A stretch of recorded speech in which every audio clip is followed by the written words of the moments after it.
Yun. So sir, ito yung sayo. So demo lang natin. So ayun sir, nakakabit pare, parang i-hook lang po yan. So dinemo ko lang to sir, pero hindi natin to piniksa. So ayan sir, yung sa ilalim, hindi pa siya wala pa siyang lock sa ilalim. Pero nagagamit po yan kahit po hindi po yung nakalock. Talagang naka-align pa rin po yan. So wala po yung gagalaw-galaw. And may susolid yan sir kahit di pa nakalock.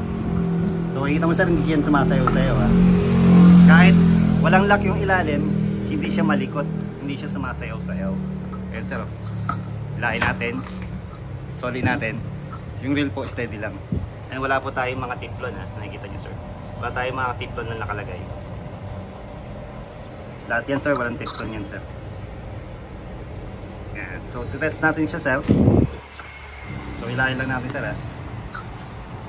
So pwede rin natin hilahin yan ng may pressure. On lang natin. First kami naman. So kahit hilahin natin yan sir na may pressure, yan.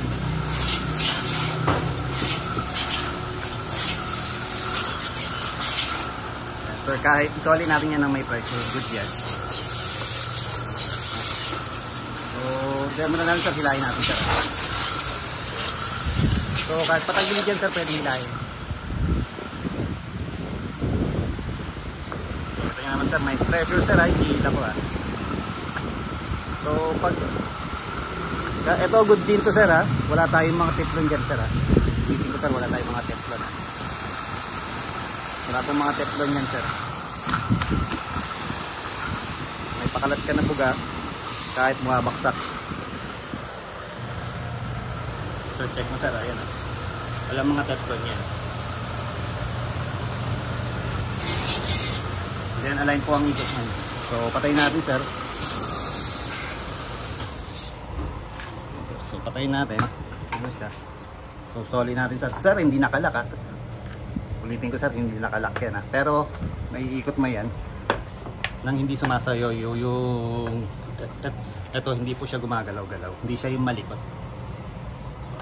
Sa iba kasi pag yung ganto kahit nakalak na, ang malikot pa rin yung pag-solid ng hose. Dito kasi sir, kahit bilisan mo pa yan, hindi mo siya kailangan alalay-alalayan. Sa iba sir, inaalalayan kasi hindi pantay yung ikot, hindi siya naka-align. Dito sir, align talaga yan. Ito sir ha, check mo sir ha, pati yung whip line sir, hindi yan gumagalaw ha.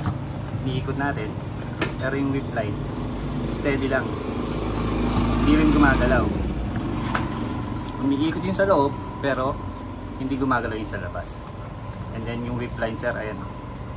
Handle sir, buo to, umiikot to. Ayan sir, umiikot yan. Buong tubo yan sir.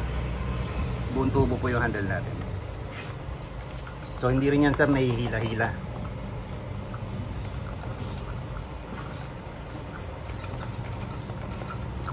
Then sir, ito sir, yung whip line natin sir is 4 meter. Ito po yung kakabit nyo papunta sa belt type pressure washer nyo. And then yung inside po natin na hose is 15 meter po. So yan sir, bali kompleto na yan sir. May mga hanger na yan, may mga lock na yan, may mga screw na yan. Lahat, pati po itong hose center guide, kompleto na po lahat yan. 1 year warranty po tayo sir, tulad na sabi ko. So this for demo lang naman. And so pinakita lang natin na nagpa-function talaga siya na maayos.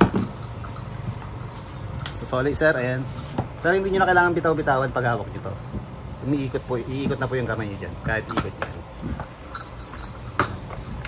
Umiikot po kasi yan. Ayan po. Hawak, i-grab nyo lang sir, iikot nyo lang.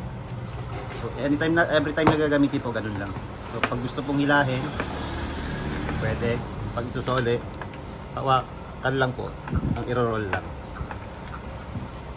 So partida na sir, hindi pa yung nakalak ha. Wala pong laki yung ilalim yan. So hindi po yan sumasayaw kahit hindi nakalak. So align po yan. Kahit check nyo po yung ikot nyan dito sa gilid.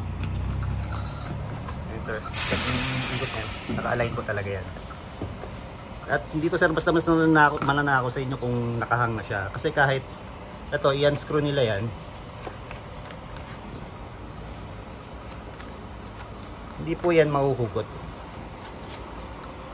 Yan sir, hindi nakalaki yung ilalim, nihila natin.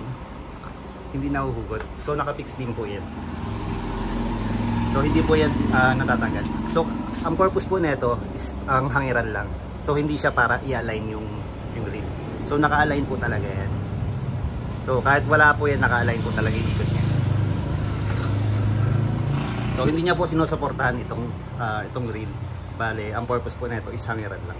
Kaya kahit nakikita nyo sir, kahit dalawa lang yan, talagang yung ikot niyan, yung reel natin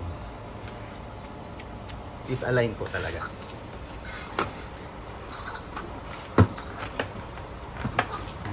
Ikot niya, align po talaga.